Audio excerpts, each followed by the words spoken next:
देवादिदेव शिव और मां शिवा ने आकाश, वायु, अग्नि, जल, पृथ्वी एवं ग्रह नक्षत्रों की रचना की। तत्पश्चात स्वयं की रचाई गई आनंदपूर्ण इन रचनाओं के परमाणुओं में लय, ताल, स्पंदन और गति को संतुलित रखने तथा सृष्टि में कल्याणकारी तत्वों का समावेश करने के लिए प्रथम 6 रागों भैरव, श्री, बसंत, मेघ, मल्हार व नट नारायण का सृजन किया। इसके उपरांत शिव शंकर व मां शिवा ने आदि नृत्य आरंभ कर अपनी रचनाओं को गतिमान और शक्तिमान बनाया।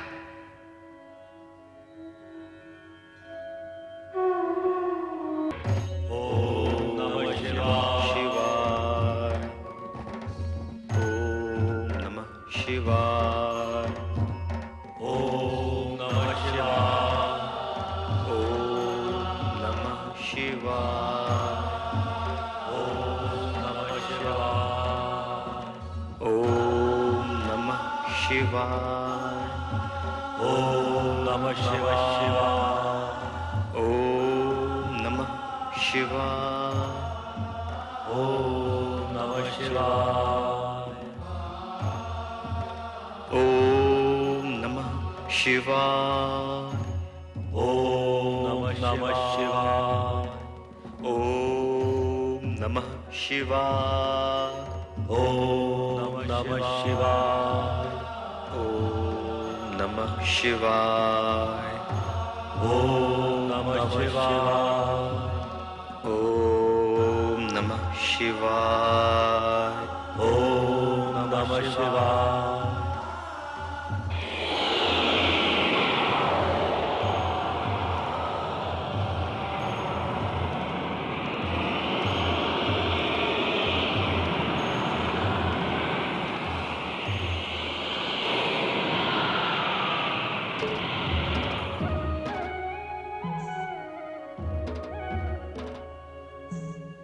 आप कौन है सर्वशक्तिमान? आपका स्वरूप बदलवा दे रही, इसका रहस्य बताइए। हम हैं अर्धनारीश्वर, शिव और शक्ति का अभिन्न रूप। अर्धनारीश्वर? शिव और शक्ति का अभिन्न रूप। हाँ श्री हरि विष्णु जी, श्री ब्रह्मा जी, जिस ज्योति स्तंभ का आप दोनों युगों युगों तक अनुसंधान करते रहे, वही अर्धनारीश्वर रूप में आपके सामने प्रकट हुआ है। शिव और शक्ति एक दूसरे में समाये हुए हैं। शिव में ही शक्ति है और शक्ति में ही शिव। आदिदेव सर्वशक्तिमान महेश्वर सदाशिव और आदिशक्ति मां शिवा के अर्धनारीश्वर रूप को प्रणाम। हमारा तप सफल हुआ। आपके दर्शन पाकर हम धन्य हुए। एको हम बहुश्याम। आप दोनों हमारी सृष्टि कामना से उत्पन्न हुए हैं, इसलिए आप दोनों सृष्टि रचना और सृष्टि पालन का कार्य करेंगे। सृष्टि रचना और सृष्टि पालन? हाँ श्री हरि विष्णु जी, श्री ब्रह्मा जी, हमने जिन 5 महाभूतों, पंच तत्वों का निर्माण किया है, उनसे आप सृष्टि और प्राणी मात्र के सृजन का कार्य करेंगे। और श्री हरि विष्णु जी, श्री ब्रह्मा जी, जिस सृष्टि का सृजन करेंगे, उसका आप पालन करेंगे। जो आ गया अर्धनारीश्वर। हे अर्धनारीश्वर शिव शक्ति, क्या आपका यही रूप संसार के लिए पूजने योग्य लगा? नहीं, ये हमारा दिव्य सात्विक रूप है। शिव का संसारियों के लिए पूज्य रूप सृष्टि रचना के पश्चात कैलाश पर प्रकट होगा। और आदिशक्ति? शक्ति का रूप जानने के लिए आपको सृष्टि रचना होने तक प्रतीक्षा करनी होगी। अब आप दोनों अपना अपना कार्य प्रारंभ कीजिए।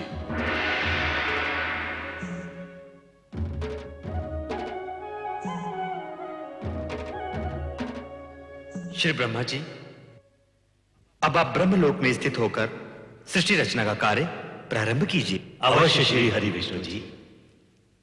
अब मैं आदि देवता सर्वशक्तिमान महेश्वर श्री सदाशिव की आज्ञा को कार्य रूप दूंगा।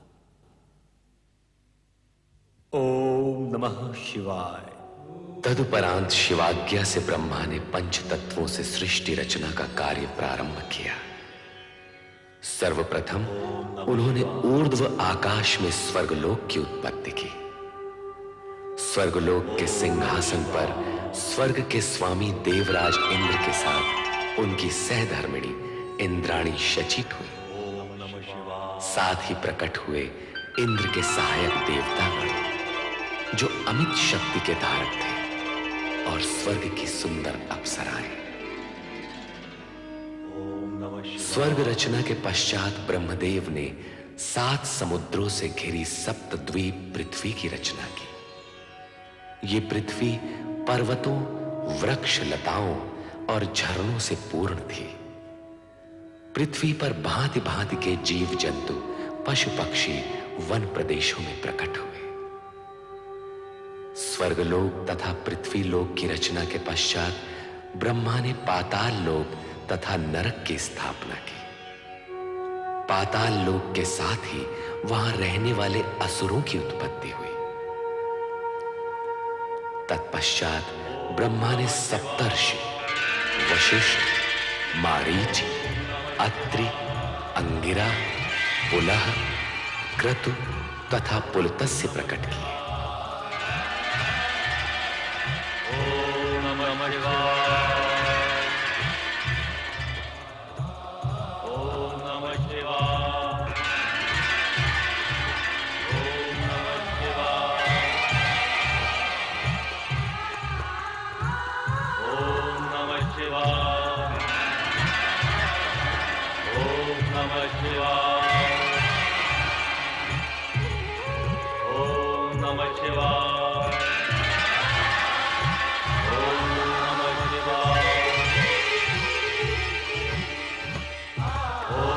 नमः शिवाय। ओम नमः शिवाय। ओम नमः शिवाय। ओम नमः शिवाय। ये सातों ऋषि मंत्रकर्ता, ऐश्वर्यवान, दिव्य दृष्टिधारी, दीर्घायु आदि गुणों से युक्त, धर्म का साक्षात्कार कराने वाले तथा गोत्रों की उत्पत्ति करने वाले ऐसे 7 गुणों से परिपूर्ण थे। हे सप्तऋषियों, अब नवमंडल में अपना अपना स्थान ग्रहण करके विधि द्वारा निर्मित कार्य प्रारंभ कीजिए।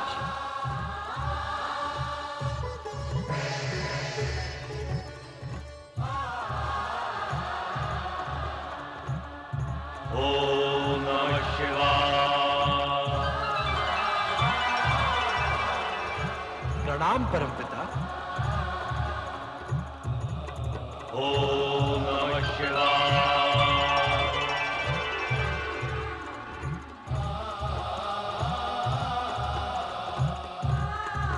हमारे लिए क्या आज्ञा है ब्रह्मदेव? कामदेव, तुम्हारा कार्य होगा जुगलों में कामेच्छा उत्पन्न करना। और वसंत, तुम प्रकृति में सौंदर्य प्रकट करोगे। सृष्टि की रचना के लिए यह अति आवश्यक अंग है।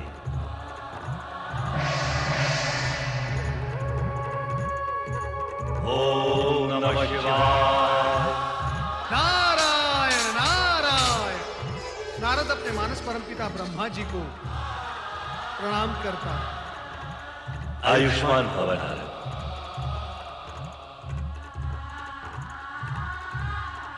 तुम श्री हरि विष्णु के परम भक्त के रूप में प्रसिद्ध होकर संसार में धर्म और भक्ति का प्रचार करते हुए संसारियों की उलझी हुई समस्याएं सुलझाओ।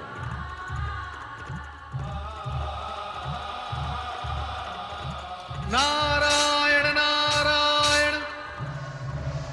ओम नमः शिवाय। ओम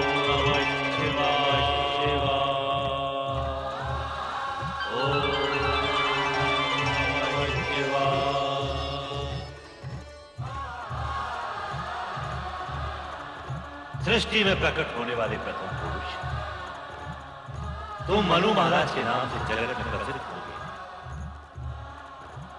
और सृष्टि में प्रकट होने वाली प्रथम नारी संसार तुम्हें शतरूपा के नाम से सदा स्मरण करेगा। हमारे लिए क्या आज्ञा है परमपिता? आप दोनों वैदिक तथा सनातन धार्मिक विधि के अनुसार एक दूसरे को पति पत्नी के रूप में स्वीकार करके मैथुनी सृष्टि द्वारा प्रजोत्पत्ति का कार्य प्रारंभ कीजिए। जैसी आपकी आज्ञा परमपिता। ओम नमः शिवाय।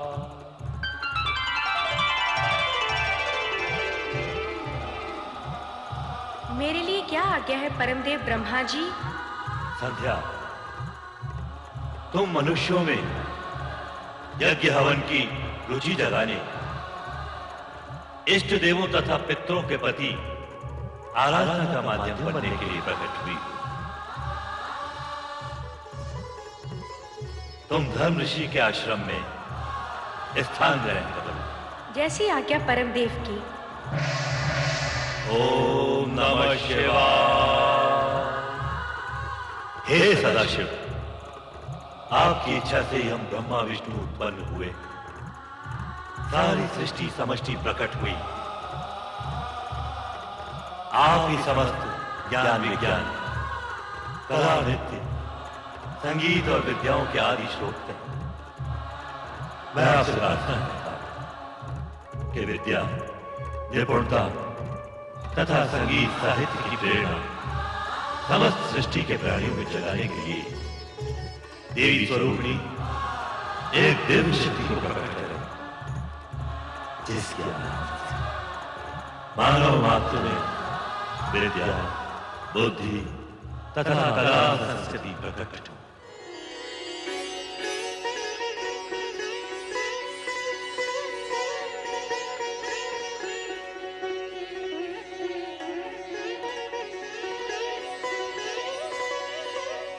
हे सृष्टि के सृजनकर्ता ब्रह्मा जी, आपकी तथा सदाशिव की इच्छा से मैं वीणा पाणी सरस्वती आपके सन्मुख प्रकट हुई हूँ।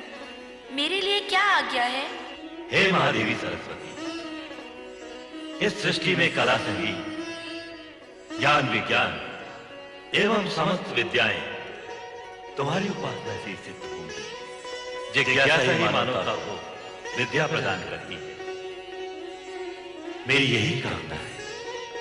सृष्टि के सृजनहार ब्रह्मा जी की इच्छा का आदर अवश्य करूंगी।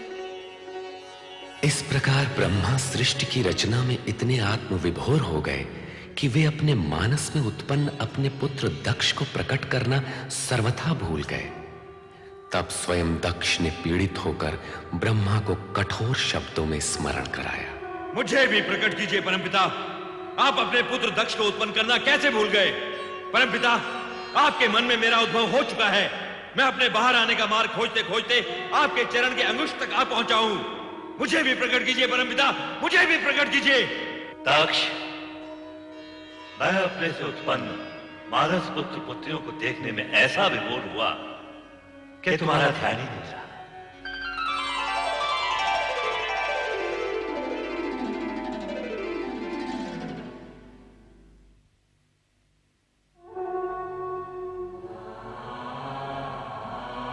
मेरे मानस पिता ब्रह्मा जी, मैं दक्ष प्रजापति सर्वप्रथम प्रकट होने का अधिकारी था, परंतु आपने मेरी उपेक्षा की।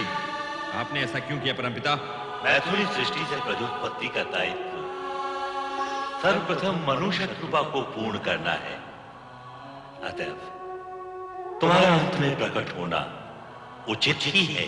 आप ही ने तो ये विधान निश्चित किया है परमपिता कि प्रजापति का पद सर्वप्रथम मुझे प्राप्त होगा। अवश्य हम उस विधान के अनुसार कार्य कर रहे हैं, परंतु पदोत्पादक तथा प्रजापति का कर्तव्य तुम विवाह करके ही पूर्ण कर सकोगे। अर्थात आपके कहने का तात्पर्य क्या है परमपिता? पहले तुम्हारा विवाह प्रजापति वीरण की पुत्री वीरणी से होगा, तत्पश्चात ही तुम प्रजापति बनोगे। जाओ, पहले ये कार्य पूर्ण करो।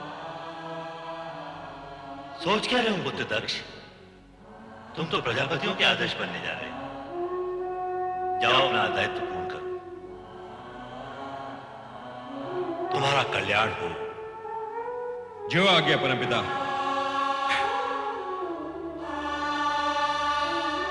ओम नमः शिवाय।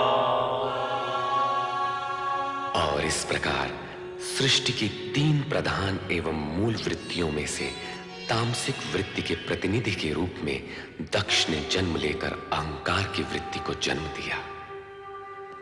कालांतर में अहंकार की इस दुष्ट प्रवृत्ति ने विश्व की शांति को आहत कर शांति प्रिय प्राणियों को पीड़ित किया।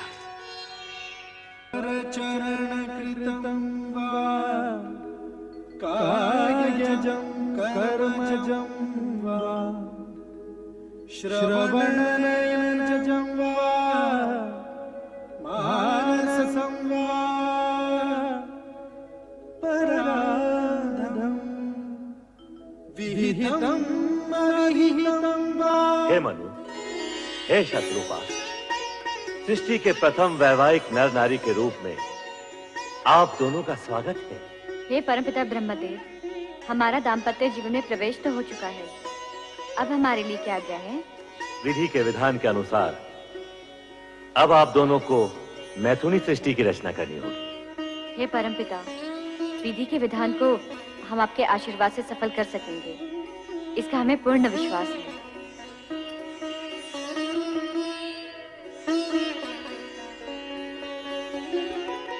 प्रजापति प्रजापालक महाराज वीरण अपनी कन्या सौभाग्य कांक्षिणी वीरणी का हाथ दक्ष प्रजापति के हाथ में समर्पित करके पाणी ग्रहण विधि पूर्ण की थी। देवगुरु बृहस्पति जी की आज्ञा शिरोधार्य है।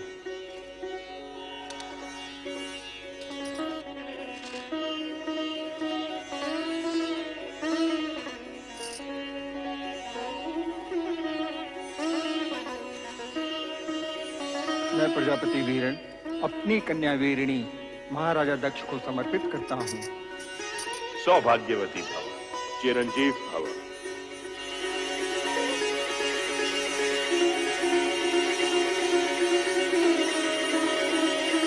पुत्र दक्ष और पुत्र वधु वीणी, अब धर्मानुसार आप दोनों पति पत्नी हो गए हैं। मेरी इच्छा है कि मन, वचन और कर्म से प्रजा कल्याण हेतु आप अपना जीवन प्रारंभ करें। परमपिता की इच्छा पूर्ति के लिए मैं दक्ष प्रजापति ये वचन देता हूं कि हम दोनों प्रजा कल्याण हेतु मन, वचन, कर्म से अपना समस्त जीवन अर्पित कर देंगे। दक्ष द्वारा प्रजा के कल्याण हेतु समस्त जीवन अर्पित कर देने के आश्वासन से ब्रह्मांड के 5 तत्वों में स्पंदन हुआ। प्राणी मात्र के कल्याण का आयोजन समूचे वातावरण को तरंगित कर दिया और तब प्रकट हुए कल्याण के सगुण साकार स्वरूप शिव।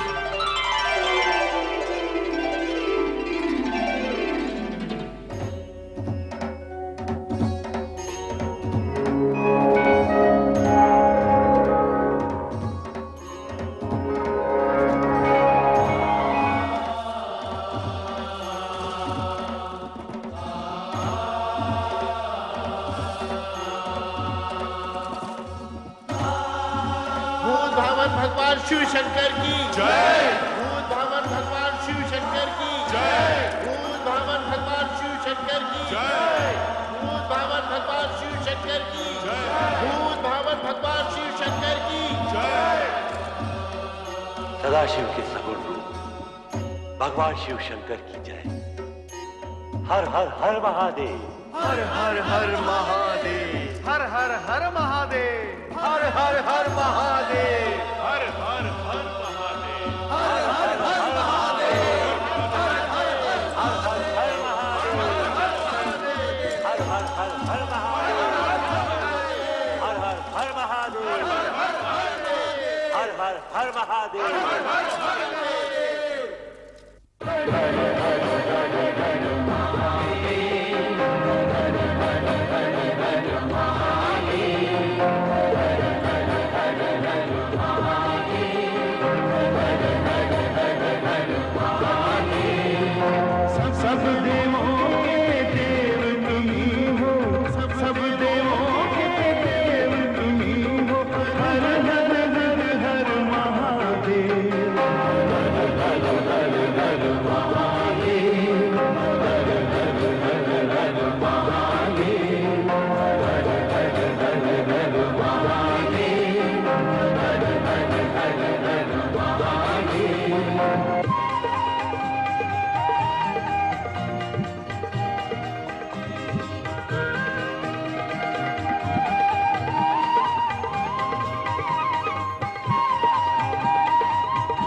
अपने रूप से करते देवा तीनों लोग उजागर, सागर बूंद समा देते हो, बूंद को करते हो सागर।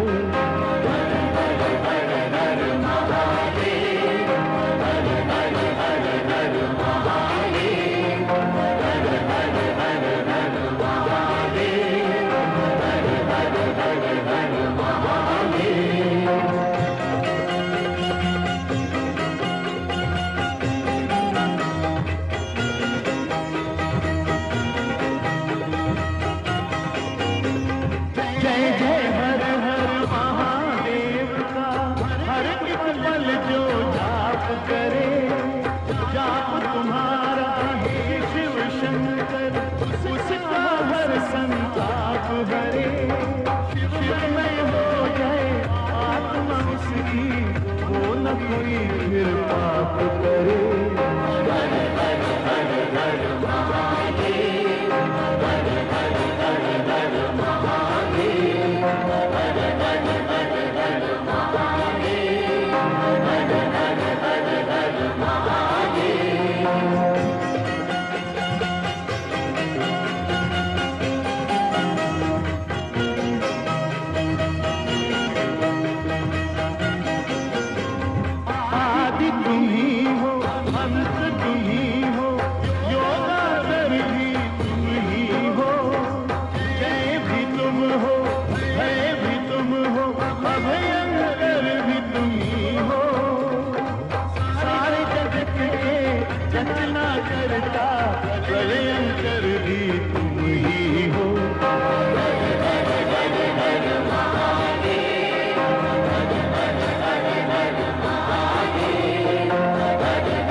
शिवाय। ओम नमः शिवाय।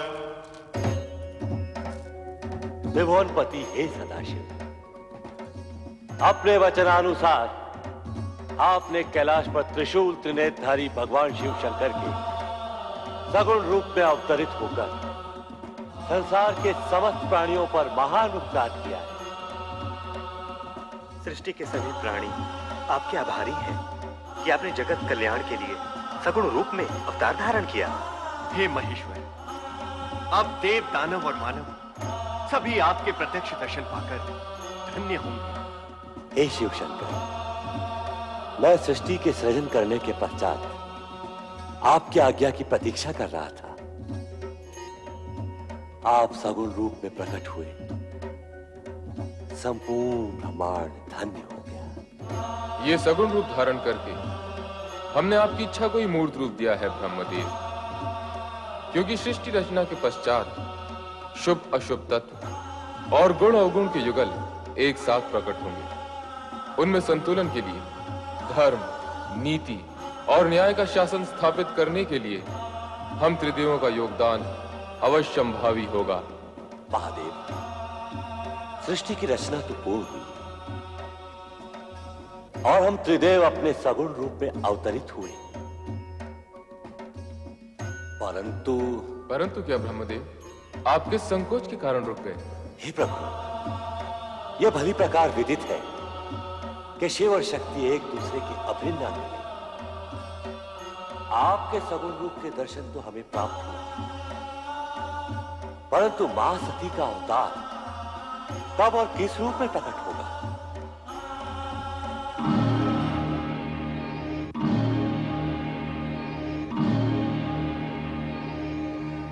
हमारी उत्सुकता शांत कीजिए विश्वेश्वर।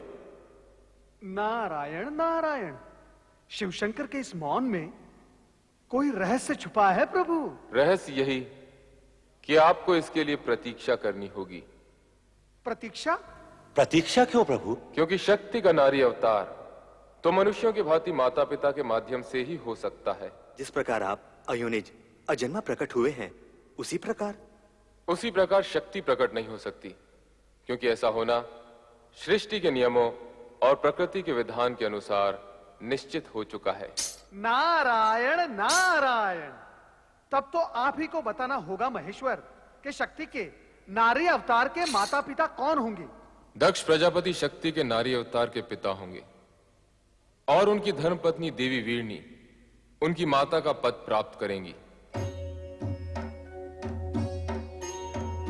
नारायण नारायण। मेरा मानस पुत्र दक्ष शक्ति अवतार का पिता होगा? आश्चर्य है प्रभु। इसमें आश्चर्य कैसा ब्रह्मदेव? महाराज दक्ष प्रजापतियों में श्रेष्ठ हैं।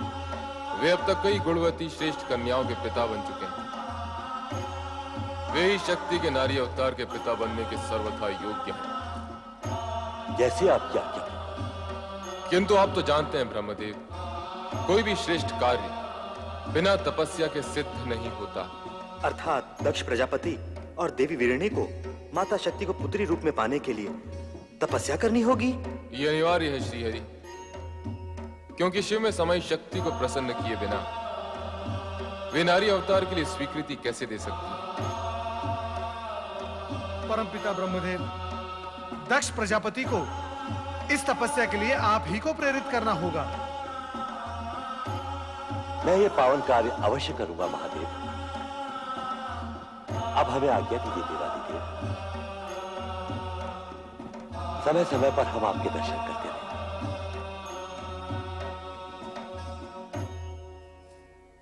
हर हर महादेव, हर हर महादेव, हर हर महादेव, हर हर महादेव, हर हर महादेव, हर हर महादेव, हर हर महादेव, हर हर महादेव, हर हर महादेव, हर हर महादेव।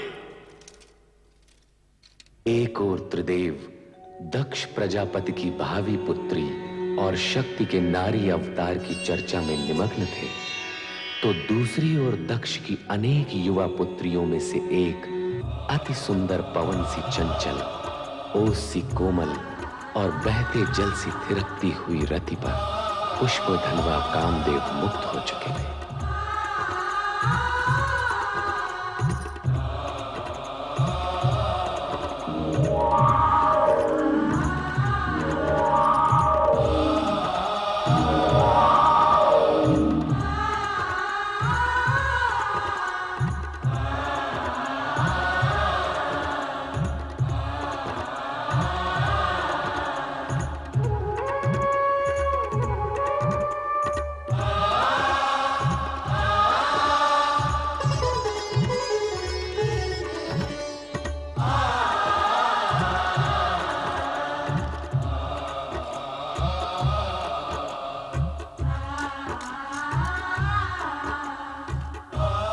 देवी रति, मुझे देखकर आंखें क्यों झुका ली? यूं ही। तुम यहाँ मेरी ही प्रतीक्षा कर रही थी ना? अर्थात हाँ भी और नहीं भी। नहीं। तुम हाँ कहो या ना, तुम्हारे मन की बात तो तुम्हारी आंखों ने बता ही दी। रति, अब हम कब तक ये वियोग सहते रहेंगे? मैं क्या जानूं? जानता तो मैं भी नहीं, परंतु इस बात का विश्वास है कि अब तुम अधिक देर मुझसे दूर नहीं रह सकती। रति और कामदेव का मिलन अब अनिवार्य है।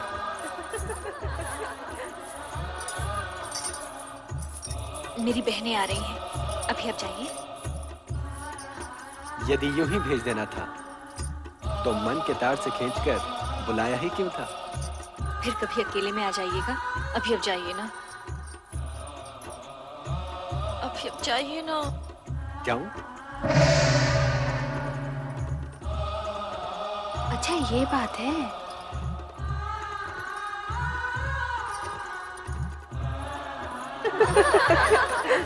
किससे बातें कर रही थी रति? किसी से भी नहीं। यहाँ कोई आया ही नहीं था। ये अपने आप से ही बातें कर रही थी। लगता है इसका मन भरमा गया है। आंखें दुल्हन बनी है और पलकें घूंघट सजा रही हैं। अधरों पर नहीं नहीं और मन में हाँ हाँ। अपने प्रियतम को यहाँ बुलाकर उसे अपने मन का हाल सुनाकर कहती है यहाँ कोई आया ही नहीं। बताओ ना रति, कौन था वो जो तुम्हारे हृदय को शीतल पवन की तरह स्पर्श कर आनंदित कर गया? बोल रति, कौन था वो जिसके मिलन से तेरे मुख की लालिमा और भी चमक उठी? बोलो ना, कौन था वो जो तुम्हारी चंचल चितवन और मादक मुस्कान के आकर्षण में बंधा यहाँ तक चलाया था? वो कौन था, कहाँ से आया था, मैं कुछ भी नहीं जानती। ओहो, परंतु उसके आगमन से जो मुझे आनंद की अनुभूति हुई है तो मैं नहीं बताने वाली। अच्छा, तो फिर हमें ही पता लगाना होगा कि वो था कौन।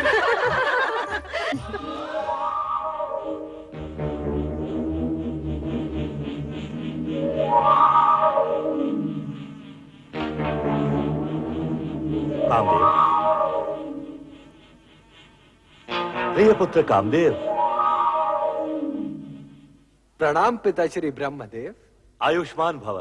किस ओर से आगमन हुआ और किस ओर प्रस्थान कर रहे हो? मैं तो ऐसे ही आकाश में भ्रमण कर रहा था परमपिता।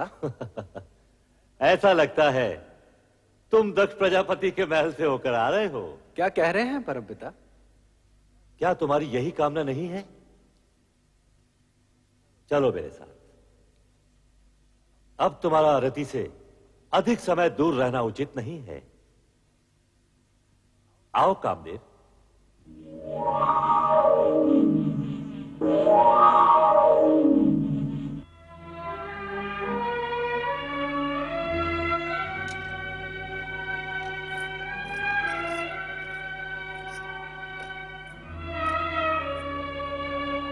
क्या बात है महाराज, क्या सोच रहे हैं आप? महारानी, हमारी सभी कन्याएं विवाह के योग्य हो गई हैं। उनके लिए योग्य वरों का चयन करना किसी समस्या से कम नहीं। विधाता हर कन्या का भाग पहले से ही निश्चित कर देता है, और जिन कन्याओं ने दक्ष प्रजापति की पुत्रियों के रूप में जन्म लिया है वे साधारण नहीं हो सकती। आप उनकी चिंता छोड़िए। पुत्र दक्ष। पिताश्री। प्रणाम प्रणाम पिताश्री। परमपिता। आयुष्मान भव। इन्हें पहचाना? ये पुष्पधनवा कामदेव हैं। इन्हें भला कौन नहीं जानता। संभवतः तुम ये नहीं जानते कि हम तुम्हारी चिंता दूर करने आए हैं। हमारी चिंता? चिंता कैसी पिताश्री? तुम्हारी पुत्री रति के लिए कामदेव ही सर्वश्रेष्ठ वर हैं। हमारी इच्छा है कि तुम इन दोनों का विवाह शीघ्र ही संपन्न कर दो। रति और कामदेव पति पत्नी के रूप में एक दूसरे के पूरक बनेंगे। अब सोचने का समय नहीं है दक्ष। हम जानते हैं रति का जन्म कामदेव के लिए ही हुआ है और इन दोनों की आकर्षण शक्ति एक दूसरे को निकट भी ला चुकी है। यदि ऐसा है तो आपकी आज्ञा हमें शिरोधारी है परमपिता। हम आपकी आज्ञा का पालन शीघ्र ही करेंगे पिताश्री।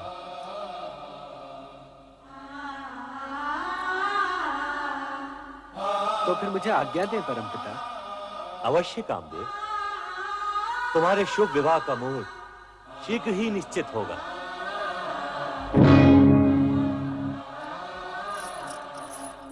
अकस्मात आपके दर्शन पाकर हमें अपार हर्ष हुआ है परमपिता।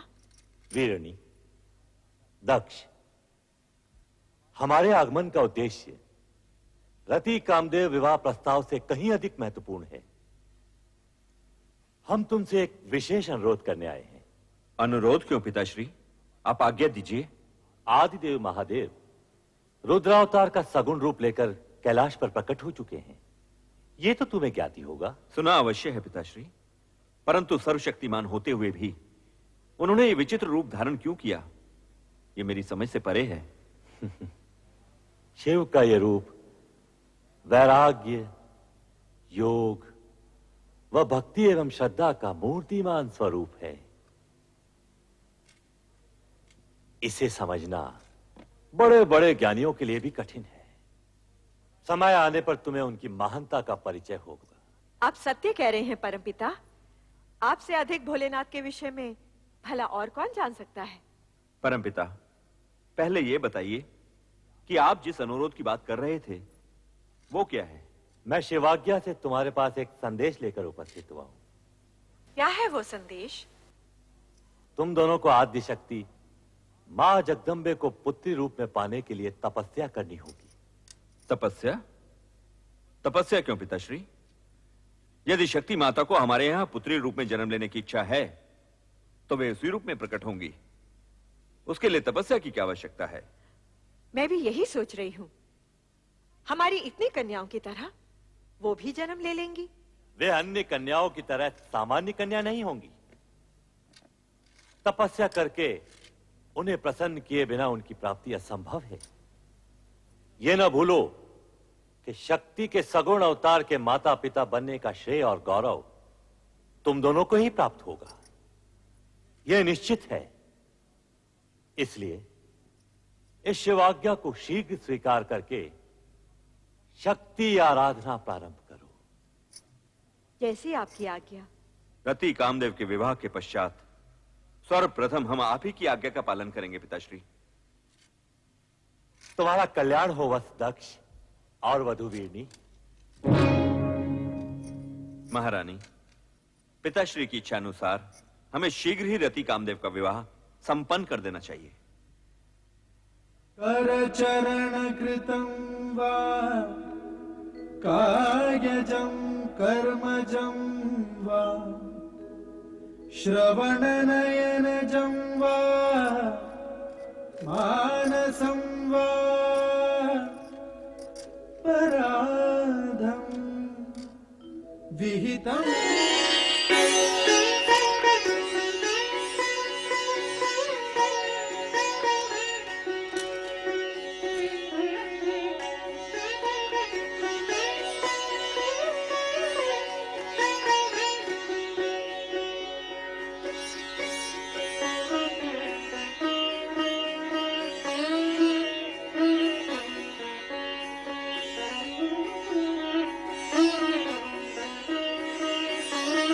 पुत्र दक्ष, अब शिवाज्ञा के अनुसार तुम और पुत्र वधू वीरनी शीघ्र ही शक्ति आराधना प्रारंभ करो।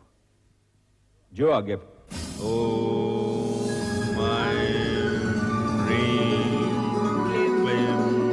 चामुंडाई विजय नमः।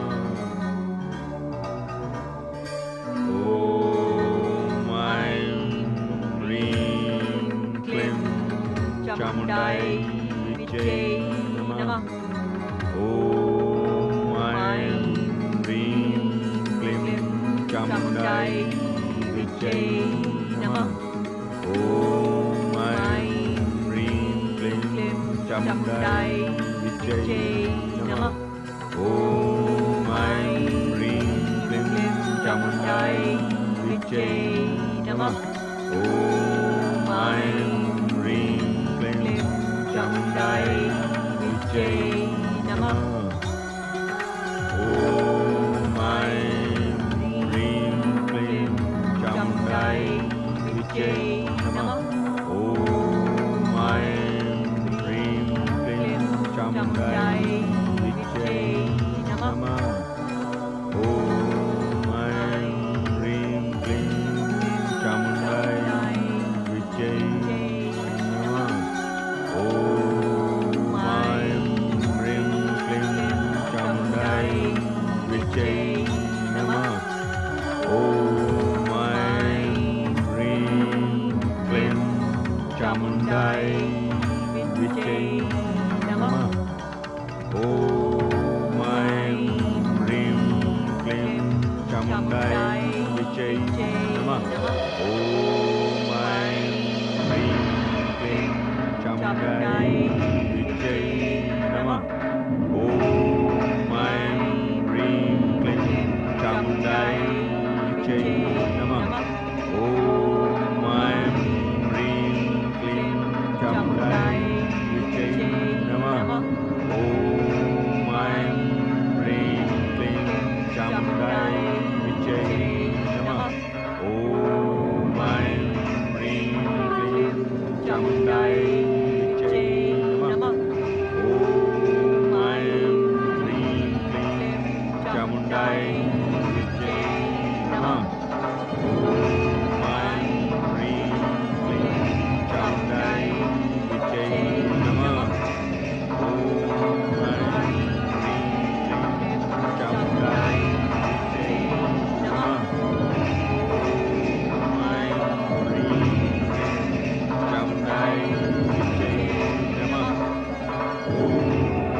प्रजापति, महारानी वीरणी।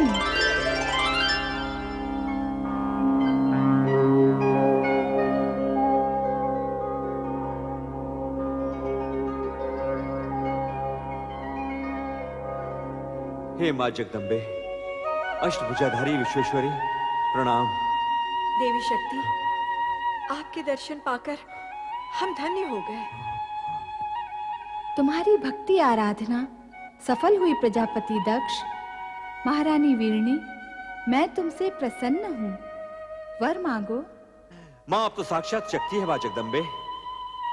परम पिता ब्रह्मा जी की प्रेरणा से आपको पुत्री रूप में पाने की कामना से ही हमने ये तपस्या की है मां। हमारी ये कामना पूर्ण करें मां, हमारी ये कामना पूर्ण करें। मेरी कोख से जन्म लेकर हमें माता पिता होने का गौरव प्रदान करें, हमारी इच्छा पूर्ण करें। आदि शक्ति विश्वेश्वरी। तथास्तु।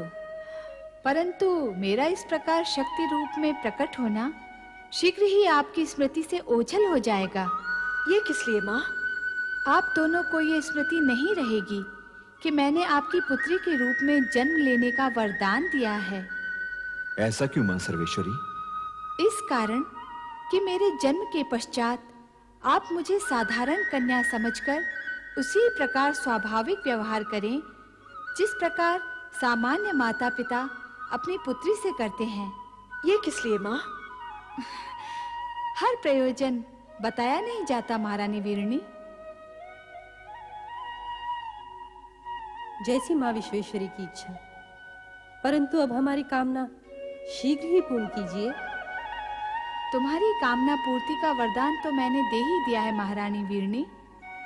कल्याण हो। जय हो मां आदिशक्ति जगदम्बे, जय हो मां। जय हो।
महारानी जी, बधाई हो, बधाई हो।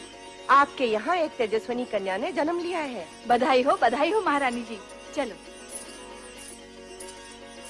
राजकुमारी जी, आप लोगों को भी बहुत बहुत बधाई हो। ये शुभ समाचार जाके महाराज को सुनाते हैं। चलो चलो। माताश्री, आज का दिन हम सबके लिए बड़ी प्रसन्नता का दिन है। बधाई हो महाराज, बधाई हो।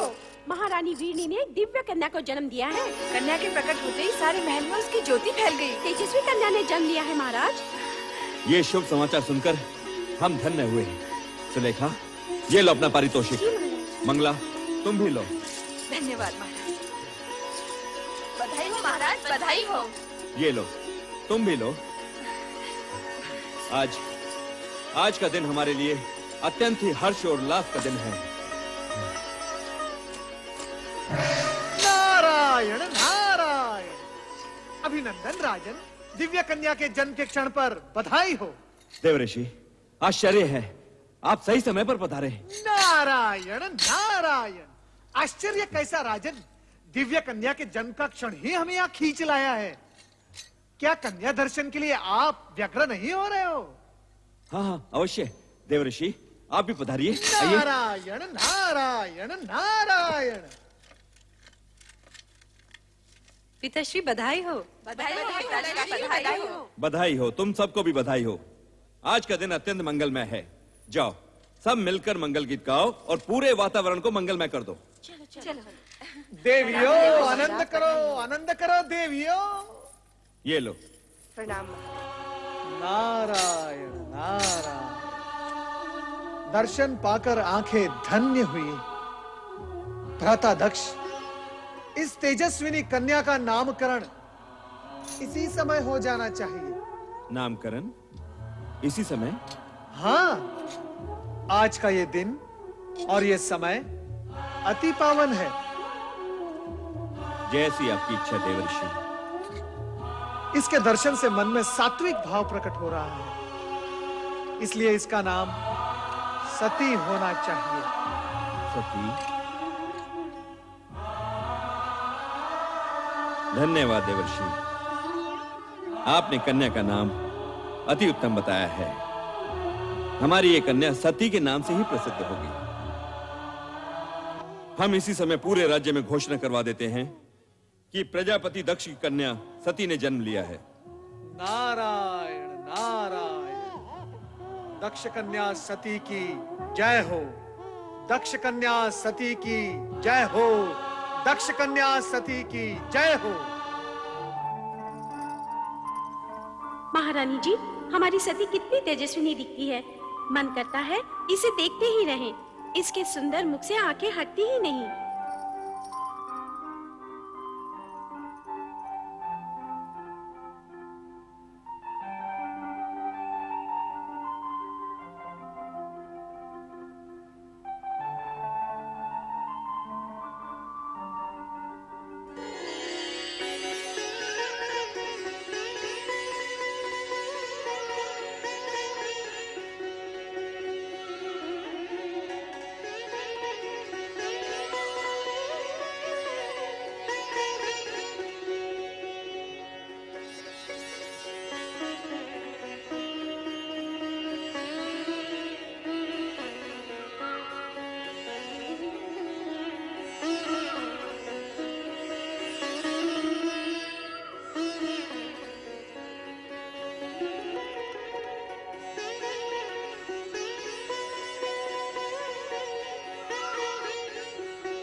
अरे अश्विनी, ये सती कहाँ है, तूने देखा है? नहीं तो पता नहीं कहाँ खोई रहती है आजकल।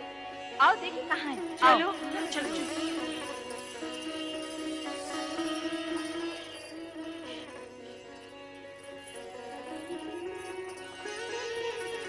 कौन? यही तो हम सब पूछना चाहती हैं सती, कि कौन है वो जिसके ध्यान में तुम हर समय मग्न रहती हो? मैं स्वयं नहीं जानती रोहिणी। पता नहीं कौन है वो जिसके रूपाकार को देखने की उत्सुकता में मेरा मन सदा खोया रहता है। ये तो बहुत गंभीर समस्या है रोहिणी। सचमुच गंभीर समस्या है। अरे जब उस पुरुष का ही पता नहीं तो उसका रूपाकार कैसे दिखेगा? हाँ हाँ, अब तो पिताश्री दक्ष प्रजापति से निवेदन करना ही होगा कि हमारी सती का स्वयंवर रचा दें, सभी प्रकार के उत्तम पुरुष सती के सामने आकर खड़े हो जाएंगे। अच्छा सती, तेरी नाक को हाँ करने के लिए हम सब पिताश्री से प्रार्थना करेंगे कि तेरा विवाह पिताश्री उसी छवि से करा दें जो तेरे हृदय में बसी है।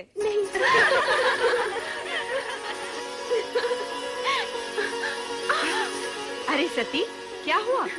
कहाँ भागे जा रही है? कहीं नहीं माते। अरे कहीं नहीं। सती, इतनी बड़ी हो गई फिर भी बचपना नहीं गया।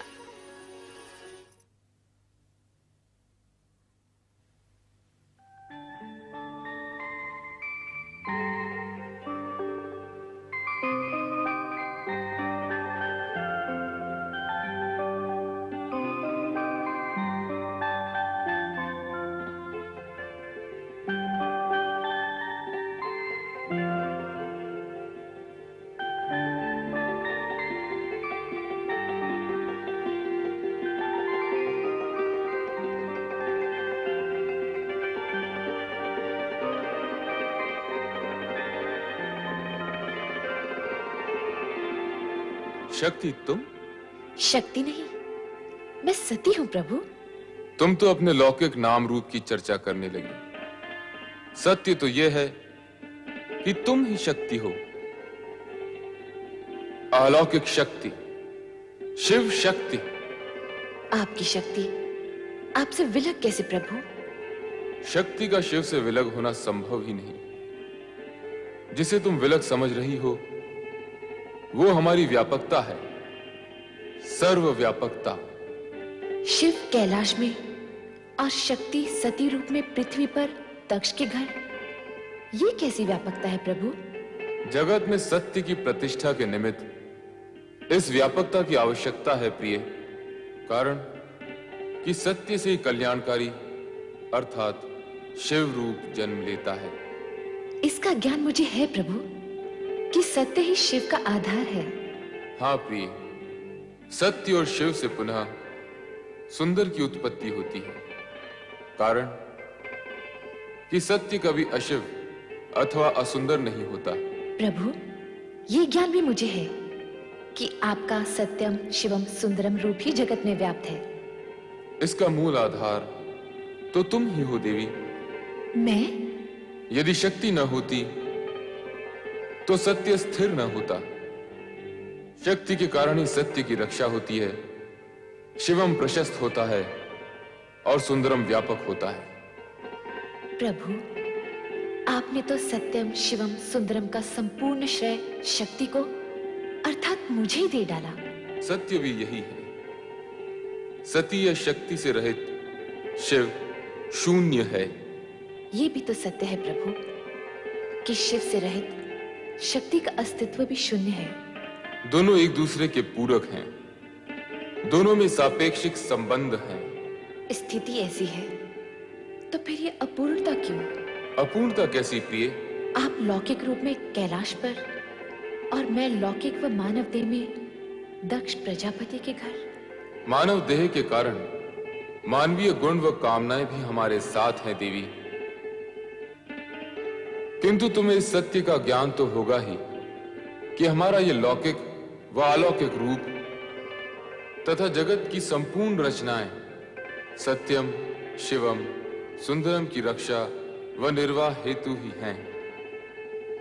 प्रिय, शीघ्र ही लौकिक रूप में हमारा मिलन होगा। सत्यम शिवम सुंदरम की रक्षा हेतु? हाँ देवी, हमारे मिलन हेतु पंचाक्षरी मंत्र का जाप तुम्हारा आधार होगा। पंचाक्षरी मंत्र अर्थात ओम नमः शिवाय।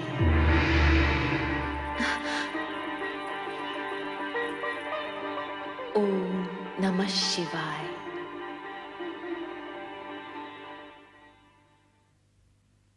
बेटी सती, सती, उठो, प्रभात हो गया।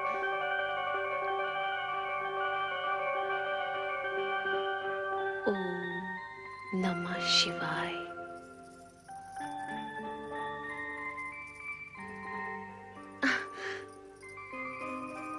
ओम नमः शिवाय, ये क्या है? ये वो पंचाक्षरी मंत्र है माते